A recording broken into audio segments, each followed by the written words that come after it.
नमो तस्य भगवतो अरहतो सम्मा सम्बुद्धस्य। सभी धम्म मित्रों, बंधुओं, भाइयों और बहनों को मेरा सप्रेम नमो बुद्धाय जय भीम। बौद्ध भारत में आपका स्वागत है।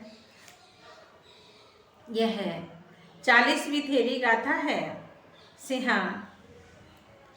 यह 40वीं थेरी गाथा सिंहा वैशाली के सिंह सेनापति की भांजी मामा के नाम पर इसका नाम सिंहा रखा गया। सिंह सेनापति को जब भगवान बुद्ध ने उपदेश दिया तो उसी को सुनकर यह विरक्त हो गई, किंतु महान साधन करने पर भी 7 वर्ष तक चित्त को शांति नहीं मिली। मन ब्रह्म आकर्षणों की ओर दौड़ता था।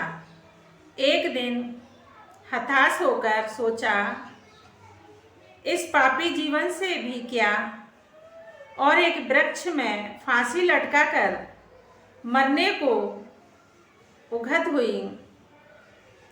जैसे ही फांसी गले में बांधी थी कि चित्त ध्यानमग्न हो गया और अरहत्व की प्राप्ति के उल्लास में गाती है। अयोनिसो मनसिकारा कामरागेन अटिता अहोसिंग उदता पुब्बे चित्ते अवसवत्तिनी परियुटिता क्लेशे ही सुबस्सजानिबुत्तिनी समं चित्तसं न लभिं राग चित्त वसानुगा किसा पडु विवड़ा च सत वसानि चार्हं नाहं दिवा व रतिं व सुख विंदिं सुखिता ततो रंजु गहेतवान पविसं वनमंत्रं वरंग में इध उभंद यंग चाहीन पुनाचरे उल्लह पासन करितवान रुख सखाए वनिंध्य पक्षिपीं पासिंग गिवायं अथ चित्तं विमुच्ची में थी। असंगत विचारों को मन में करने के कारण मैं पहले काम वासना से सदा से ही पीड़ित रहती थी। विद्रोह बस में न हुए चित्त से मैं सदा की डसी जाती थी। चित्तमलों से भरी हुई मैं सुख सपनों को ही देखा करती, किंतु भोग तृष्णा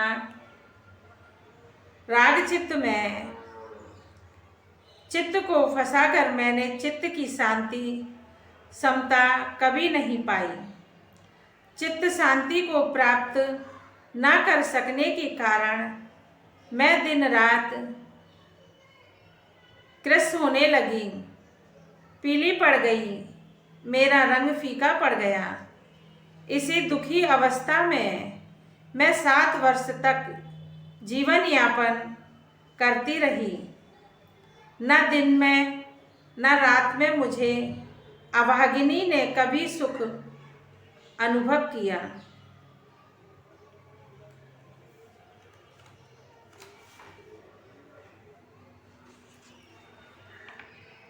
हताश होकर एक दिन रस्सी को लेकर मैं घने वन के अंदर घुस गई।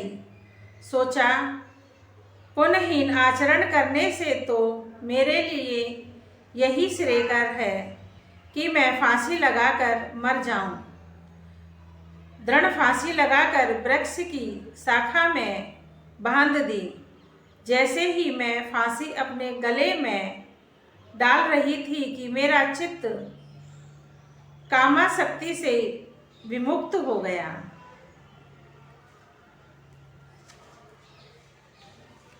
इन्हीं थेरी गाथाओं के सत्य वचन से आप सबका मंगल हो, कल्याण हो, संसार के सभी प्राणी सुखी रहें, सभी की स्वस्थ मुक्ति हो। साधु साधु साधु।